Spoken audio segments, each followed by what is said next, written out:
have Nick speaking. He is a member of Socialist Alternative here in Minneapolis and an elected member of the organizing committee of Join the Impact Twin Cities, an independent grassroots LGBT activist organization.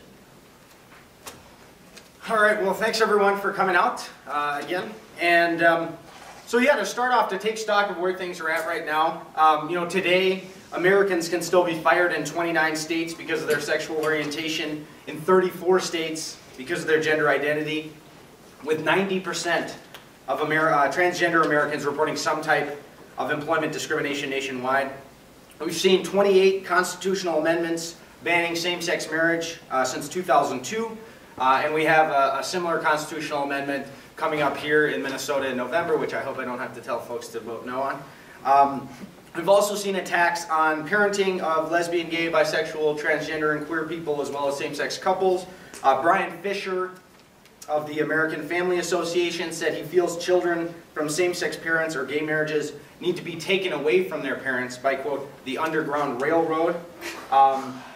We see anti-gay environments created by right-wing hate in schools, including in the environment that still exists in the Anoka-Hennepin School District, which made news quite a bit last year, where recently a member of the Parents Action League, which the Southern Poverty Law Center has labeled as an anti-gay hate group, was appointed to the district's anti-bullying task force.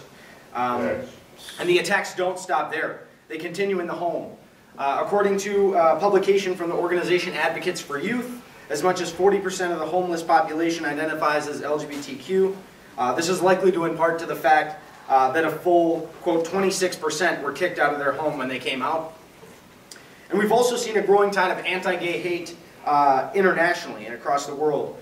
In most recent news, notably in Russia and Uganda, with Moscow banning gay pride for 100 years, and the Ugandan government attempting to criminalize homosexuality with the death penalty and prison for those who fail to report homosexual acts to the government. We have seen some positive steps in a few areas taking place in the last few years. We saw the repeal of Don't Ask, Don't Tell in 2011, which was a key step forward in ending the second-class citizenship of lesbian, gay, and bisexual service members. But according to the Center for American Progress, quote, even after the demise of Don't Ask, Don't Tell, transgender status and related medical diagnoses continue to be grounds for automatic disqualification from eligibility for military service, and can even be grounds for discipline or criminal prosecution by the military. And, we have to realize that this repeal didn't take place until, according to Gallup polls at that point, 81% of Democrats and even 58% of self-identified conservatives opposed the outdated law. As I said in my January 20th, 2011 article on the issue in Justice newspaper, quote, the repeal of the law was not a brave step by Obama and the Democrats towards equality, but instead the repeal of an untenable and unsupported policy in the hopes of winning back support from progressives who are increasingly disgusted with the Democrats' pro-corporate policies. And on May 9th of this year, President Obama said he thinks same-sex couples should be able to get married. But he also said it should be left up to the states to legislate. And while it's true this is an important moment in history, the first sitting president to come out in support of same-sex marriage, we must fully understand why it happened and how to continue to push forward and wipe away all remnants of second-class citizenship for lesbian, gay, bisexual, and transgender people. Even with Obama's words on same-sex marriage, he continues to enforce the most offensive parts of the Defense of Marriage Act signed by Bill Clinton. So why did Obama and the Democratic Party decide to take this position now? This is due in large part, additionally, to new independent grassroots direct action and movements taking place in these areas over the past few years. But I think for the Democrats, we have to figure that the election played a huge role in the shift of the president back to his 1996 position that he supports marriage equality. Clearly youth votes, as we saw in 2008, were key for the president. According to ABC News, support for marriage equality is quoted 69% among adults under age 30, with 51% strong support. And following his announcement, it led to, quote, 20% of overall voters seeing this as a major reason to support Obama. So why is there so much growing support for the rights of LGBTQ people? It's important to know and understand how we got to where we are today to continue to understand how to take the struggle forward. And I see the current climate as a direct result of past grassroots organizing, direct action, protest, as well as creating a community where people can come out and be honest with themselves about who they are in a supportive environment.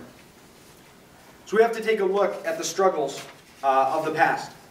When most people think about the struggle for gay rights, they think about Stonewall, and rightly so. But before Stonewall in New York, for example, there was Cooper's Donuts, which was a fight against police harassment that took place in 1959 in Los Angeles.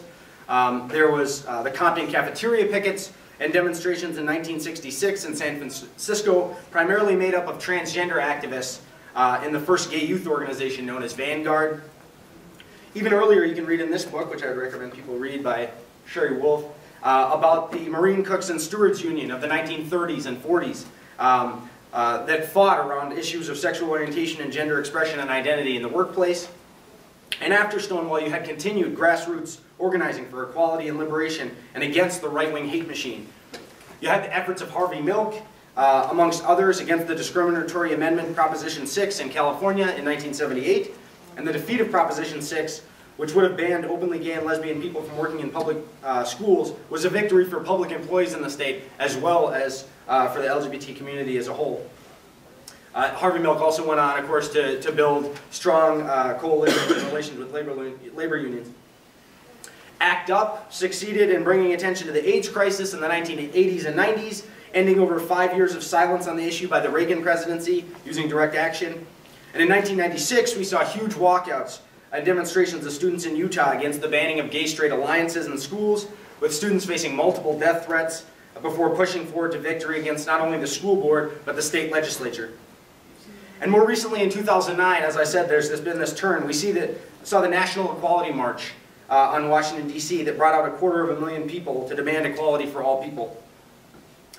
So we have to ask ourselves, why is it that the right-wing forces are able to continue to spew so much hate and even think so far beyond the ideas held by the majority of people in this country? As Teddy mentioned, go off the crazy cliff or whatever it was. And it's because a lot of these mouthpieces of the right-wing agenda are not supported by ordinary people, right? They're supported by huge amounts of funding from private donors. This is what's really allowed the marriage amendment folks, the Vote Yes folks here in Minnesota, to have any hearing and any serious money at all, with the Catholic Church and its entities being one of the largest funders of the amendment. And so regardless of the vote in November, which like I said, I hope everyone's voting no, I think the key to winning equality is to build a democratically run, independent mass movement of people willing to stand up directly to these funders of right-wing hate and anyone else, that's standing in the way, supposed allies standing in the way of full equality. I think Occupy provides an example of what such a movement might look like. There was the Chick-fil-A boycotts, which provides the beginning of how a mass movement and mass campaign from the outside can be run.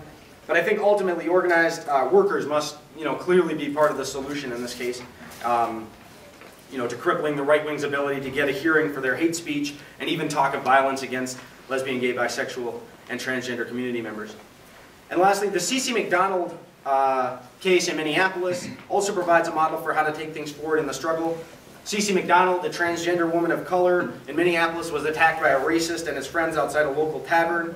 And during the attack, she stabbed him with a pair of fashion shears.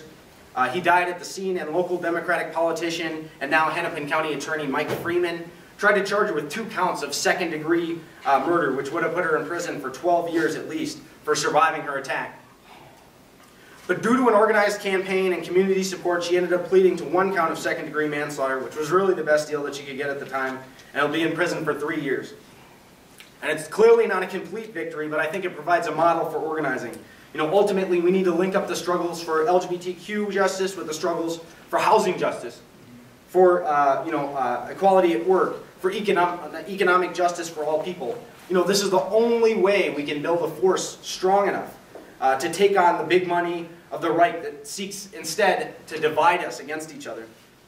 But ultimately, as long as a handful of people in society are allowed to control so much of the resources, so much of the wealth of the society, it will never be fully organized in the interests of the vast majority of working people, gay, straight, transgender, immigrant, or anyone else. And that's why the fight against capitalism is a key element of the struggle against right-wing hate and for equality and liberation for all people.